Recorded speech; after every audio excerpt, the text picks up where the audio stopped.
السلام علیکم ناظرین، پروگرام دین کی دنیا کے ساتھ میں ہوں آپ کا ہوسٹ اویس اسحاق، اور آج ہم بات کر رہے ہیں کہ ہر طرف بات کی جا رہی ہے الیکشن ہونے چاہیے، الیکشن ابھی نہیں ہونے چاہیے، الیکشن بعد میں ہونے چاہیے، لیکن کرنٹ افیئرس کے اعتبار سے یا سیاسی اعتبار سے تو وہ سیاستدانوں کی ایک بحث جاری ہے اور یہ بحث تو ساری زندگی چلتی رہے گی، لیکن ہمیں ایز اے مسلم یہ چیز سوچنے اور سمجھنے کی ضرورت ہے کہ انتخابات کا ایک، کیونکہ ہمارا جو ملک ہے وہ اسلامی جمہوریہ پاکستان ہے، انتخابات کا دین اسلام کے ساتھ کیا تعلق ہے؟ آیا ووٹ ڈالنا، انتخابات کروانا اور جمہوریت، یہ تینوں چیزیں دین اسلام کی تعلیمات کے مطابق ہیں نہیں ہیں، اور اگر ہیں تو ان کا کیا دائرہ کار ہے؟ اس موضوع پہ بات کرنے کے لیے آج ہمارے ساتھ موجود ہیں مفتی سید حسنین شاہ صاحب۔ السلام علیکم حضرت، وعلیکم خیریت سے ہیں؟ السلام مزاج ورحمۃ اچھے ہیں؟ اللہ وبرکاتہ۔ بہت عرصے بعد آپ آئے ہیں اور آپ نے ٹائم دیا ہے، اللہ آپ کو جزائے خیر عطا فرمائے۔ مفتی صاحب، الیکشن، مذاکرات، عدالتیں، حکومت کی مدت ختم ہو گئی، حکومت کی مدت رہتی ہے، ابھی تو سارے یہی معاملات چل رہے ہیں، یہ چلتے رہیں گے، ساری زندگی پاکستان میں چلتے رہیں گے۔ سوال یہ پیدا ہوتا ہے کہ دین اسلام اس سسٹم کو آیا سپورٹ کرتا ہے نہیں کرتا ہے؟ ووٹ کے بارے میں دین اسلام کی کیا تعلیمات ہے، اور انتخابات کے حوالے سے دین اسلام کیا کہتا ہے؟ بسم اللہ الرحمن الرحیم۔ قال اللہ تبارک و تعالی ان اللہ یأمرکم ان تؤدوا الامانات الی اہلہا۔ اس قرآن مجید کی آیت مبارکہ میں معرف القرآن میں حضرت مولانا مفتی شفیع رحمۃ اللہ علیہ فرماتے ہیں کہ یہ آیت اگرچہ ایک مخصوص واقعے سے متعلق نازل ہوئی، لیکن اس کے اندر اللہ تعالیٰ نے حکم دیا ہے۔ اللہ تعالیٰ ارشاد فرماتے ہیں ان تؤدوا الامانات الی اہلہا، کہ جو آپ کے پاس امانت ہیں آپ ان کو ان کے اہل تک پہنچا دیجئے جو اس کے اہل رکھتے ہیں۔ ٹھیک ہے۔ ووٹ ایک شہادت بھی ہے اور ووٹ ایک امانت بھی ہے۔ تو حضرت مفتی شفیع رحمۃ اللہ علیہ فرماتے ہیں کہ اس آیت کے تحت کہ اللہ رب العزت نے ہمیں ایک امانت کو اس کے اہلیت رکھنے والے تک پہنچانا ہمیں حکم دیا ہے شرعی اعتبار سے حکم شرعی ہے، اعتبار سے۔ یہ چیز طے ہو گئی۔ تو ٹھیک ہے، ووٹ ایک شہادت بھی ہے اور ایک امانت بھی ہے۔ ٹھیک ہے۔ تو اگر آپ نے امانت دینی ہے ووٹ کو تو آپ امانت انہیں دیں جو اہل رکھتے ہوں۔ اب سوال پیدا ہوتا ہے کہ دین اسلام میں اہل ہے کون؟ جی دین بالکل اسلام کی تعلیمات کے مطابق کس کو جی، ووٹ دینا ہے، کس کو نہیں دینا؟ دین اسلام کے مطابق دیکھیں، ووٹ ایک اگرچہ ہمارا ملکی مفاد بھی ہے اور ہمارے پاس امانت بھی ہے، لیکن اس موقع پر علماء کرام فرماتے ہیں کہ ووٹ کو صرف اپنا ذاتی مفاد کے لیے استعمال نہ کیا جائے کہ جی میں یہ ووٹ دے رہا ہوں تو اس سے میرا یہ ذاتی مفاد، میرے علاقے کا، میرا فلاں روڈ بنیں گے، سیوریج ٹھیک ہوگی، فلاں ہوگا، اس کو نہ دیکھا جائے، ٹھیک ہے۔ بلکہ سب سے پہلے ایک میں جسے ووٹ دے رہا ہوں اس سے میرے ملک کو کیا مفاد ملے گا کیا بات ہے، اور میرا ملک اس سے کتنا مستحکم ہوگا۔ کیا بات ہے، ماشاء اللہ۔ میں پہلے ملکی مفاد کو دیکھوں، میں پہلے پوری عالمی طور پر اپنے ملک کی خیرخواہی کو دیکھوں، پہلے مجھے جو ووٹ دیتے وقت جن چیزوں کو سامنے رکھنا ہے اپنے ملک کو رکھنا ہے۔ تو ہمارا ملک چونکہ ملک پاکستان ہے، اسلامی جمہوریہ اسلامی پاکستان ہے۔ جمہوریہ پاکستان ہے بالکل۔ اور یہ کلمے کی بنیاد پہ بنا ہے، تو سب سے پہلا تو اسے دیکھا جائے کہ ہم جس کو ووٹ دینے جا رہے ہیں وہ اسلامی بھی ہیں کہ نہیں۔ نہیں، ہمارے ہاں تو میثاق مدینہ والی بات بھی ہے، اور جی بالکل، تو اس میں یہ اسلامک ٹچ بھی آ جی رہا ہے نا اسلامک آپ کی ٹچ بھی اس پہ۔ بالکل ایسے ہی ہے۔ تو سب سے پہلے تو ہم نے ملکی مفاد، ملک چونکہ یہ ہمارا ملک پہلے اسلام کی بنیاد پہ بنا ہے، کلمے کی بنیاد پہ بنا ہے، کلمہ طیبہ کی بنیاد پہ بنا ہے، اور ریاست مدینہ کے بعد جو ملک صرف اور صرف کلمے کی وجود پہ بنا ہے وہ یہ ملک پاکستان ہے جو اللہ تعالیٰ نے ہمیں عطا فرمایا۔ بے شک۔ تو سب سے پہلی چیز تو یہ دیکھنی چاہیے۔ دوسری چیز جو ہے کہ ملک کی استحکام کے لیے کون سا بندہ موزون ہے، کون سا بندہ جو ہے اس کا حق رکھتا ہے اور وہ ہمارے ملک کو چلا سکتا ہے، سنبھال سکتا ہے، یا نہیں، اور وہ قوم کی خدمت کر سکتا ہے یا نہیں کر سکتا۔ یہی سوال پیدا ہوتا ہے کہ مثال کے طور پہ ہم دیکھتے ہیں کہ دو اشخاص ہیں، ایک جو ہے وہ اسلام کے اعتبار سے تو بڑا قوی ہے، بہت مضبوط ہے، لیکن ہم یہ سمجھتے ہیں کہ یار یہ ہمارا ملک نہیں چلا سکتا، لیکن دوسری جی طرف ایک انسان ہے اس کا اسلام سے اتنا گہرا تعلق تو نہیں، لیکن ہم اور علماء یہ سمجھتے ہیں کہ یار ملک اچھا چلا سکتا ہے، اچھا پرائم منسٹر بن سکتا ہے. اب ان دونوں معاملوں میں شریعت کیا کہتی ہے؟ دیکھیں اسلام سے جو تعلق کی بات ہے وہ اس کا تعلق جو ہے ظاہری شکل و صورت کے ساتھ نہیں ہے کہ ہم یہ کہیں کہ بھئی ان کے چہرے پر اور یہ ان کی شکل و صورت ایسی ہے تو یہ ملک چلا سکتے ہیں. ہاں ایسے ہو سکتا ہے کہ واقعی بہت اچھے ہوں، لیکن ظاہر سی بات ہے کہ اگر وہ ان کے چہرے پر اس طرح کی شکل و صورت نہیں ہے، ہم یہ تو فیصلہ نہیں کر سکتے، لیکن وہ ہمارے اسلامی ہیں اور وہ مسلمان ہیں اور اس ملک کے باشندے ہیں اور وہ حقیقت میں ہی اس ملک کو چلانا جانتے ہیں، ساری صلاحیتیں ان کے اندر موجود ہیں، اور اسلام بھی پہلی چیز تو اسلام مقدم ہے. اور اسلام حقیقت میں صرف یہ نہ ہو کہ اسلام کے نام لیوا ہو، صرف یہ نہ ہو کہ ہم اسلام یا مذہب کارڈ استعمال کر رہے ہوں، صرف ایسا نہ ہو کہ ہم اسلام کے نام لے کر اور اسلام کے اوپر ہم جو ہے ایک دبا اور داغ بن رہے ہوں. تو اس طرح کی صورتحال نہ ہو، کیونکہ آپ نے دیکھا ہے سیاسی مقاصد کے لیے استعمال کرتے ہیں. سیاسی مقاصد کے لیے دیکھیں کبھی بھی ایسا نہیں ہونا چاہیے. سیاست اور مذہب یہ دونوں، سیاست بھی ہیں اور مذہب بھی، لیکن ہم یہ نہیں کر سکتے کہ ہم مذہب کے لیے سیاست کو استعمال کریں یا ہم سیاست کے لیے مذہب کو استعمال کریں. ہم یہ ہے کہ اپنے اس ملک کو ٹھیک کرنے کے لیے ایسے لوگوں کا انتخاب کریں جو مذہبی بھی ہوں اور سیاسی بھی ہوں، بہت اچھا ہے. لیکن اگر ایسا ہے کہ وہ مذہبی نہیں ہے، بظاہر انہوں نے مذہب کارڈ استعمال کیا ہوا ہے اور وہ سیاست کی بات کرتے ہیں، تو اس کا مطلب یہ ہے کہ ان کے اندر کچھ ایسا ضرور ہے کہ جو اس ملک میں چونکہ مذہب کے نام پر ہی ساری چیز بنی ہے اور مذہبی لوگ بھی پائے جاتے ہیں، تو ہم اپنی سیاسی مفاد کے لیے اپنے مذہب کو استعمال کریں، ایسا نہ کریں، بلکہ ہم اس ملک کے لیے ایسے لوگوں کا انتخاب کریں جو اس ملک کو چلانا بھی جانتے ہوں، جن کے اندر اسلامی شکل و صورت بھی ہو، اسلام کا تصور بھی ہو اور اسلام کا وہ درد بھی جانتے ہوں. کیونکہ دیکھیں اسلام اور سیاست یہ دونوں ایک چیزیں ہیں. یہ سوال ان کے دلوں میں پیدا ہوتا ہے جو اسلام اور سیاست کو الگ سمجھتے ہیں. میں اسی پہ آ رہا تھا. اس سوال سے پہلے آپ نے بڑی خوبصورت بات کی اور ناظرین کو میں کوٹ کرتا ہوں. آپ نے کہا کہ مذہبی مفادات کے لیے سیاسی کارڈ نہ کھیلا جائے اور سیاسی مفادات کے لیے مذہبی کارڈ نہ کھیلا جائے. یہ دونوں چیزیں آپ نے یہاں پر تو الگ الگ کر دی کہ دونوں جو ہیں ایک دوسرے کے لیے نہ ان کی شکل لی جائے نہ ان سے فائدہ لیا جائے. بہت اچھی بات ہے. لیکن حضرت اب آپ نے دونوں چیزوں کو مکس کر دیا. آپ نے کہا کہ نہیں، دین اسلام نے سیاست بھی کہی ہے کرنے کے لیے، ایک عالم دین سیاست بھی کر سکتا ہے، ایک مذہبی جماعت سیاست بھی کر سکتی. اب سوال یہ پیدا ہوتا ہے کہ اگر ایک انسان یہ دونوں کام کر رہا ہے تو ہمارا معاشرہ تو اس کو کرٹیسائز بہت زیادہ کرتا ہے. ہم معذرت سوال تھوڑا لمبا ہے، ہم بات کرتے ہیں مولانا فضل الرحمان صاحب کی یا دیگر دینی سیاسی جماعتوں کی، تو ہمارے یہاں سب سے زیادہ تنقید اسی بات پہ کی جاتی ہے کہ بھائی تم تو مسجد کے امام ہو، تم تو ملا ہو، تم مولوی، تمہارا کیا کام سیاست سے. جی اب اس پہ آپ بات کریں. اس پر جو میں نے پہلے بات کہی ہے بالکل ایسے ہی ہے کہ ہمارے بعض سیاسی لوگ مذہب کے کارڈ کو استعمال کرتے ہیں، حالانکہ ان کے اندر یا ان کی زندگی میں شاید مذہب نام کی چیز ہی نہ ہو.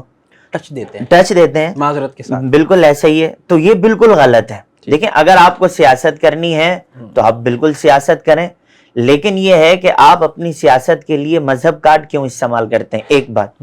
جو دوسری بات میں نے کہی کہ ایک بندہ ہے ہی مذہبی اور وہ سیاسی بھی ہے، تو وہ کبھی مذہب کے لیے سیاست کو استعمال نہیں کرتا اور سیاست کے لیے مذہب کو استعمال نہیں کرتا، کیونکہ اس کے اندر دونوں خوبیاں ہیں. کیونکہ اس کے اندر دونوں خوبیاں ہیں. کیا بات ہے. آپ نے مولانا فضل الرحمان صاحب کی بات کہی ہے، اس طرح اور سیاسی لیڈران ہیں جو علماء ہیں.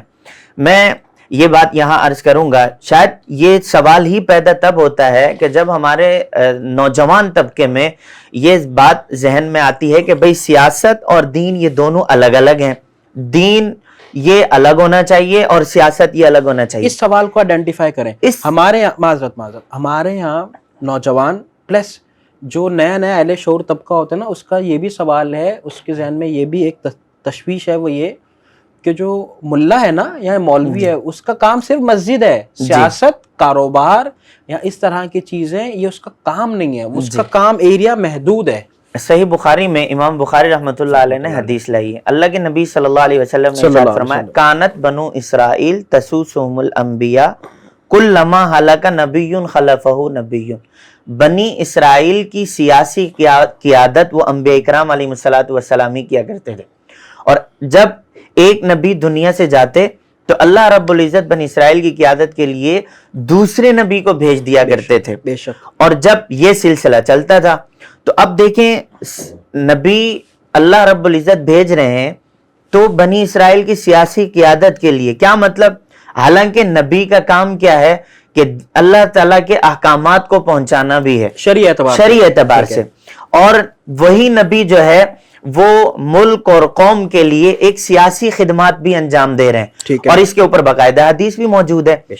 سیاست اور مذہب، عالم علماء چونکہ نبی کے وارث ہوتے ہیں، انبیاء اکرام علیہ الصلوۃ والسلام نے جو خدمات انجام دی ہیں تو عالم بحیثیت نبی کا وارث ہونے کے وہی خدمات انجام دے گا۔ اللہ کے نبی صلی اللہ علیہ وسلم نے دین کی دعوت دی، عالم نبی کا وارث ہے، وہ دین کی دعوت دے گا۔ اللہ کے نبی صلی اللہ علیہ وسلم نے دین کے دفاع کی بات کی، عالم نبی کا وارث ہے، دین کے دفاع کی بات بھی کرے گا۔ اللہ کے نبی صلی اللہ علیہ وسلم نے سنت کی بات کی تو عالم نبی کا وارث ہے، نبی کی سنتوں کی بات بھی کرے گا۔ تو اللہ کے نبی صلی اللہ علیہ وسلم مصلی امامت پر تھے تو عالم نبی کا وارث امامت پہ بھی ہوگا۔ اللہ کے نبی صلی اللہ علیہ وسلم نے نکاح بھی پڑھائے تو عالم نبی کا وارث نکاح بھی پڑھائے گا۔ اللہ کے نبی صلی اللہ علیہ وسلم نماز جنازہ کی امامت پہ ہیں تو عالم بھی ہوگا۔ تو جب انبیاء اکرام علیہ الصلوۃ والسلام نے سیاسی خدمات انجام دی ہیں تو عالم بھی نبی کا وارث بن کے اپنی سیاسی خدمات انجام دے گا۔ میں اگر آپ کی اجازت ہو تو میں ایک بہترین پوائنٹ، سوال یہ ہے کہ عالم سارے کام کرے نبی کا وارث ہونے کی ساتھ ساتھ، چونکہ اللہ کے نبی صلی اللہ علیہ وسلم نے خود عالم کو نبی کا وارث بتایا، ان العلماء ورثۃ الانبیاء، عالم نبی کا۔ اب نبی کے وارث ہونے کا معنی کیا ہے کہ نبی صلی اللہ علیہ وسلم کی لیگیسی کو چلانا۔ جی بالکل۔ اب اللہ کے نبی صلی اللہ علیہ وسلم کی باقی تمام وہ کام جو حضور صلی اللہ علیہ وسلم نے آگے منتقل کیے ہیں، بے شک، عالم سنبھال رہے ہیں، تو عالم سیاست کا کام کیوں نہیں سنبھال سکتا؟ گو کہ 4 خلفاء کا سلسلہ نبی علیہ السلام کے بعد آیا ہے۔ بالکل۔ اور دوسری بات یہ ہے کہ کیا حضور صلی اللہ علیہ وسلم کے دور نبوت میں اللہ کے نبی صلی اللہ علیہ وسلم نے کیا جہادی ساری جہاد، میدان جہاد کے سارے امور کو نہیں دیکھا ہے؟ اس وقت اپنا وزیر دفاع بھی تھے تمام اس وقت، اور اللہ کے نبی صلی اللہ علیہ وسلم خود چیف آف آرمی اسٹاف بھی ہیں۔ اللہ کے نبی صلی اللہ علیہ وسلم کے ساتھ کتنے کمانڈر صحابہ اکرام ہیں۔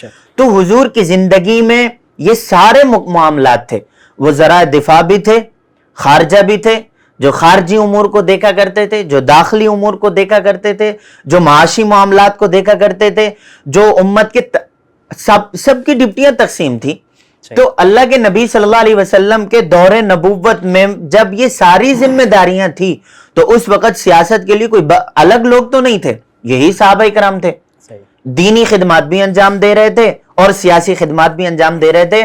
تو اس وجہ سے عالم چونکہ نبی کا وارث ہے تو بحیثیت نبی کا وارث ہونے کے اللہ کے نبی صلی اللہ علیہ وسلم جس میدان میں کھڑے ہوئے ہیں تو عالم بھی نبی کا وارث ہونے کی حیثیت سے ہر اس میدان میں کھڑا ہوگا۔ اگر عالم آج سیاسی میدان میں ہے، قومی اسمبلی میں ہے، اگر عالم آج ووٹ کی بات کرتا ہے، اگر عالم آج ملک و ملت کی خدمت کی بات کرتا ہے تو وہ بالکل ٹھیک کرتا ہے، وہ نبوت کے وراثت کے بحیثیت حق ہونے کے وہ اس حساب سے بات کر رہے ہیں، تو کوئی الگ چیز نہیں ہے۔ ٹھیک ہے حضرت، اب اسی میں سے سوال پیدا ہوتا ہے کہ جب نبی علیہ السلام نے سیاست کی اور آپ صلی اللہ علیہ وسلم نے میثاق مدینہ اور مدینہ کی ریاست کی بنیاد رکھی، جس کو ہمارے یہاں معذرت کے ساتھ پولیٹیسائز کیا جاتا ہے، ٹھیک ہے، یہ ورڈ بہتر ہے، تو لیکن وہ میثاق مدینہ یا وہ مدینہ کی ریاست وہ ایک بالکل الگ، ہمارے یہاں نام تو لیا گیا، علماء سے فیور بھی لی گئی، لیکن اس کے ناک تلے کیا ہوا آپ مجھ سے بہتر جانتے ہیں۔ سوال یہ پیدا ہوتا ہے کیا دین اسلام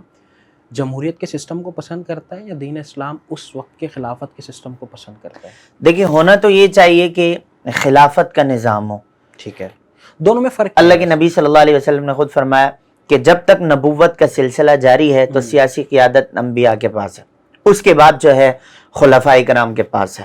فرق کیا اب چونکہ خلفاء کا سلسلہ ہمارے اس اپنا دنیا میں نہیں چل رہا، ہونا تو یہ چاہیے کہ خلفاء کا سلسلہ ہی اور خلافت کا نظام ہونا چاہیے، لیکن بدقسمتی سمجھیں یا ہماری کوتاہی سمجھیں بالکل اس میں کہ چونکہ خلافت کا نظام نہیں ہے، تو اب جب خلافت کا نظام نہیں ہے، اب سیاسی معاملات کو تو دیکھنا ہی ہے۔ اب ان کی جگہ، خلفاء کی جگہ چونکہ علماء اکرام موجود ہیں، تو خلفاء بھی نبی کے نقش قدم پہ ہیں اور نبوت کا ہی سلسلہ ہے کہ نبوت کا چونکہ دروازہ بند ہو گیا، اب یہ جو خلافت کا منصب ہے یہ در حقیقت سیاسی امور کو دیکھنے کے لیے ہی ہے، قوم اور ملک کی خدمت کے لیے ہی ہے۔ چونکہ خلافت کا سلسلہ رائج نہیں ہے تو اب اس کی جگہ کیا ہوگا؟ اب اس کی جگہ ہمیں دیندار سیاستدان چاہیے، اس کی جگہ اب ہمیں ایسے سیاستدان چاہیے جو دین کو بھی نقصان نہ دیں اور جو ملک کو بھی نقصان نہ دیں۔ تو اگر آج کے دور میں ہمیں ایسے سیاستدان مل جاتے ہیں کہ جن کو ہم اپنا حق دے دیتے ہیں کہ بھئی یہ ہمارے پاس حق تھا ووٹ اور ہم نے آپ کو دے دیا ہے، اور خلافت جو ہے وہ الیکشن سے نہیں ہوتی، خلافت کا جو نظام ہے وہ سلیکشن سے ہوتا ہے، اور یہ جو جمہوریت کا نظام ہے یہ سلیکشن سے نہیں ہوتا، یہ الیکشن سے ہوتا ہے۔ تو چونکہ ووٹ ایک اپنا حق ہے تو آپ تمام لوگ اور ہم تمام لوگ اپنا ایک اسلامی فریضہ ہے وہ جب ہم سر انجام دیتے ہیں اپنی شہادت دینے کے لیے بھی اور اپنی امانت دینے کے لیے بھی، تو چونکہ ہمیں انتخاب ایسا کرنا ہے کہ جو ملک اور قوم کی خدمت کر سکیں، ہمیں ایسے سیاستدان چاہیے جو ملک کے لیے بہتر ہوں، پھر بعد میں وہ ہمارے ذاتی مفاد کے لیے بہتر ہوں یا نہ ہو، یہ بات کی بات ہے۔ بہت سے لوگوں کو میں بھی جانتا ہوں، آپ بھی جانتے ہیں، بولتے ہیں ہمیں تو کوئی سیاستدان سمجھ نہیں آتا، ووٹ ہی نہیں ڈالتے، اب وہ کیا کریں؟ دیکھیں اگر ان کے سامنے موجود ہیں اور ان کو نظر بھی آ رہا ہے، پانچوں کے پانچوں سمجھ نہیں آ رہے، اگر ان کو سمجھ نہیں آ رہا ہے تو اس کا مطلب یہ ہے کہ وہ اپنے اس حق کے ادا نہ کرنے میں وہ گناہگار ہوں گے جی۔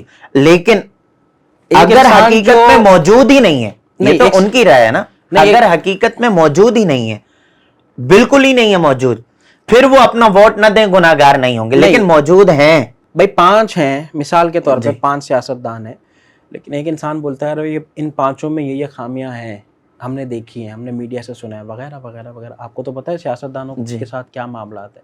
بولتا ہے مجھے 5 میں سے کوئی سمجھ نہیں آ رہا، میں نیند پوری کر لوں گا، ووٹ نہیں ڈالوں گا۔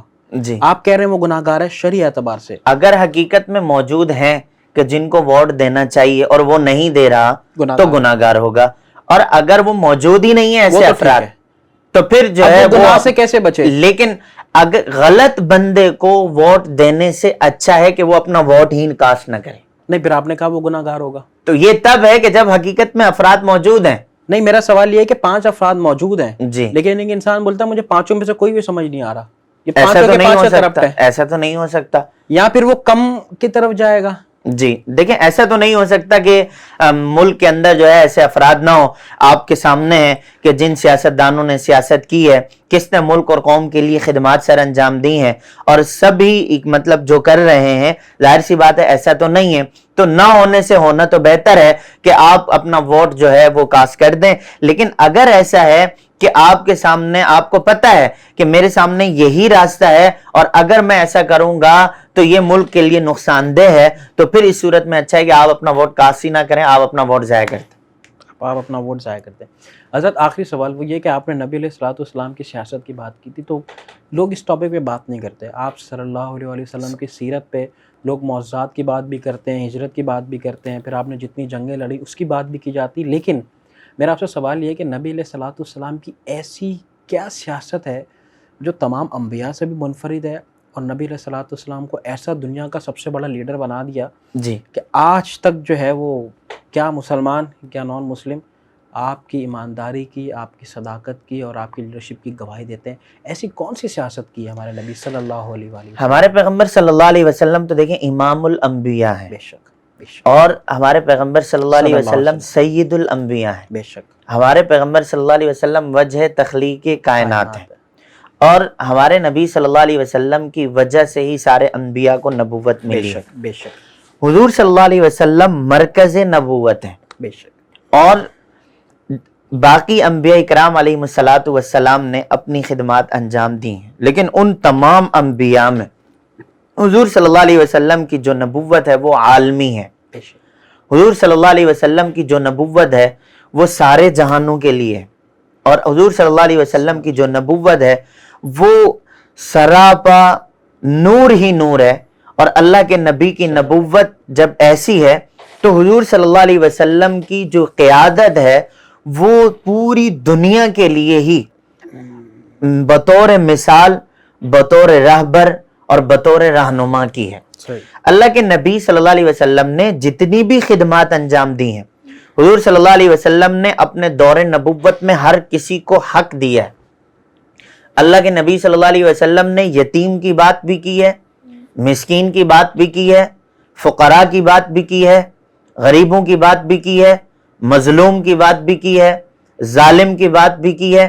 اللہ کے نبی صلی اللہ علیہ وسلم نے ہر ایک چیز کی جب بات کی ہے، حضور کی زندگی میں کبھی ایسا نہیں ہوا کہ کسی کے ساتھ ناحق ظلم کیا گیا ہو. حضور صلی اللہ علیہ وسلم کی زندگی میں کبھی ایسا نہیں ہوا کہ کسی کا حق تھا اور اسے ملا نہ ہو.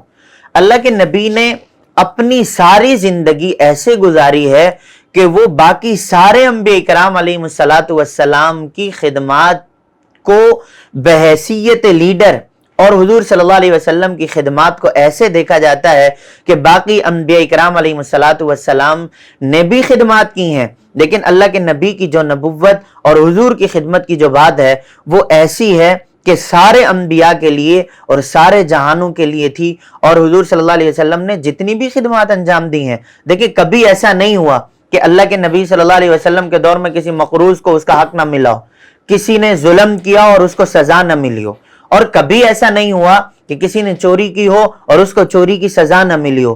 ہمارے اس ملک کے اندر دیکھیں ہونا تو یہ چاہیے کہ ہم اس ملک کو چلانے کے لیے اصل تو ہم قرآن کے نظام کو رائج کریں. قرآن مجید نے ہمیں سارے اصول دیے، کاروباری اصول بھی دیے، قرآن مجید نے ہمیں جو ہے اپنا اخلاقی اصول بھی دیے، قرآن مجید نے ہمیں زندگی کے اصول بھی دیے، قرآن مجید نے ہمیں حلال رزق کے اصول بھی دیے، قرآن مجید نے ہمیں حرام کو حرام بھی بتایا. تو اصل یہ ہے کہ اگر ہم اپنے ایک ملک کو صحیح رخ پر لے جانا چاہتے ہیں تو ہم اس ملک کے اندر پورا کا پورا وہ نظام قائم کر دیں جس کو قرآن مجید نے بتایا ہے، اور پورا کا پورا وہ نظام قائم کر دیں جس کو حضور صلی اللہ علیہ وسلم کی زندگی نے بتایا، اور پورا وہ نظام قائم کر دیں جس کو صحابہ اکرام نے بتایا. جب ہم اپنے ملک کے اندر وہ تمام چیزیں لے آئیں گے تو یہ ملک بالکل اپنے رخ پر چل پڑے گا. اور یہ ملک بالکل، اس ملک سے جب سودی نظام ختم ہو جائے گا، اور اس ملک سے جب ناجائز قتل و غارت ختم ہو جائے گی، اس ملک سے جب جو ہے سب و شتم ختم ہو جائے گا، ظلم اور ستم ختم ہو جائے گا، جب چوری ختم ہو جائے گی، جب کرپشن ختم ہو جائے گی، تو یہ ملک اپنے رخ پہ آ جائے گا. میں ایک آخر میں ایک پوائنٹ پر بات کرتا ہوں کہ علماء کو اگر سیاست، علماء میں ہم نے علماء کو امامت دی، علماء نے امامت کی ذمہ داریاں نبھائی ہیں کہ نہیں نبھائی؟ ہم نے علماء کرام کو جو ذمہ داریاں دی ہیں، دینی مدارس علماء کرام سنبھال رہے ہیں، اور اسی طرح علماء کرام جو ہے ملک اور قوم کی خدمت کرنے میں، جب ملک پاکستان کے وجود کی بات آئی تو قائد اعظم محمد علی جناح مرحوم حضرت مولانا اشرف علی تھانوی رحمۃ اللہ علیہ کو ساتھ لے کر چل رہے ہیں، حضرت مولانا شبیر احمد عثمانی رحمۃ اللہ علیہ کو ساتھ لے کر چل رہے ہیں، حضرت مولانا ظفر احمد عثمانی رحمۃ اللہ علیہ کو ساتھ لے کر چل رہے ہیں. تو جب اس ملک کے لیے ہم علماء کی خدمات کو لیں گے تو علماء وہ ہستیاں ہیں جو اپنے ذاتی مفادات کو بعد میں دیکھتے ہیں، اپنے ذاتی مفادات کو پس پش ڈالتے ہیں، اس ملک کی خدمت کو علماء کرام پہلے دیکھتے ہیں. تو میں کہتا ہوں کہ میں اس بات سے ہٹ کر یہ بات کہہ رہا ہوں کہ ٹھیک ہے، ووٹ آپ کا حق ہے، جہاں آپ سمجھتے ہیں، جس پارٹی کو آپ سمجھتے ہیں، جس نمائندے کو آپ سمجھتے ہیں، لیکن ایک مرتبہ یہ ووٹ آپ علماء کو دے کر بھی دیکھیں. علماء کبھی کرپشن نہیں کریں گے، علماء کرام جو ہے کبھی جھوٹ نہیں بولیں گے، علماء اسمبلیوں میں کھڑے ہو کر کبھی جو ہے قرآن مجید اور حضور صلی اللہ علیہ وسلم کے فرمان کے خلاف کوئی ایسا قانون نہیں نافذ ہونے دیں گے، بلکہ اس ملک کو صحیح رخ پر لے کر چلیں گے۔ علماء کرام نے جب باقی ذمہ داریاں نبھائی ہیں، کبھی چوری نہیں کی، کرپشن نہیں کی، کبھی ناجائز کام نہیں کیے، تو علماء کرام اس ملک کو بھی صحیح رخ پر لا سکتے ہیں۔ ایک مرتبہ ان کو آزما کر دیکھیں تو ہمارے لیے یہ ایک بطور مثال اور رہنمائی اور رہبری اور رہنمائی بن جائے گی کہ علماء کرام نے اس ملک کو کیسے سنبھالا ہے۔ بہت بہت شکریہ حضرت، آپ نے تو ماشاءاللہ وہ تمام چیزیں بیان کر دیں کہ دین اسلام نے ووٹ کے بارے میں کیا کہا اور سسٹم کون سا پسند کیا گیا ہے، اور اسی طریقے سے سیاست اور مذہب دونوں ایک ہی چیزیں ہیں۔ لیکن جو امپورٹنٹ بات جو میں نے آج سیکھی آپ سے وہ یہ ہے کہ دونوں کو ایک دوسرے کے لیے استعمال نہیں کرنا چاہیے، مذہب میں سیاست کاٹنا ہو اور سیاست میں مذہب کاٹنا ہو۔ بہت امپورٹنٹ بات ہے، اللہ تعالیٰ آپ کو جزائے خیر عطا فرمائے۔ ناظرین، پروگرام کے اختتام سے پہلے کیونکہ نبی علیہ الصلوۃ والسلام کی آپ نے دور کی بات کی، تو نبی علیہ الصلوۃ والسلام کی شان میں چند اشعار حدیث پیش کر رہے ہیں۔ عمل کی اپنے اساس کیا ہے، بجز ندامت کے پاس کیا ہے، رہے سلامت تمہاری نسبت، میرا تو بس آسرا یہی ہے، کوئی سلیقہ ہے آرزو کا، نہ بندگی میری بندگی ہے،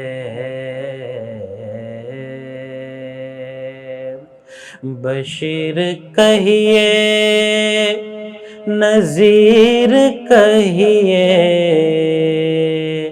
انہیں سراج منیر کہیے، بشیر کہیے نذیر کہیے، انہیں سراج منیر کہیے، جو سر بسر ہے کلام ربی، وہ میرے آقا کی زندگی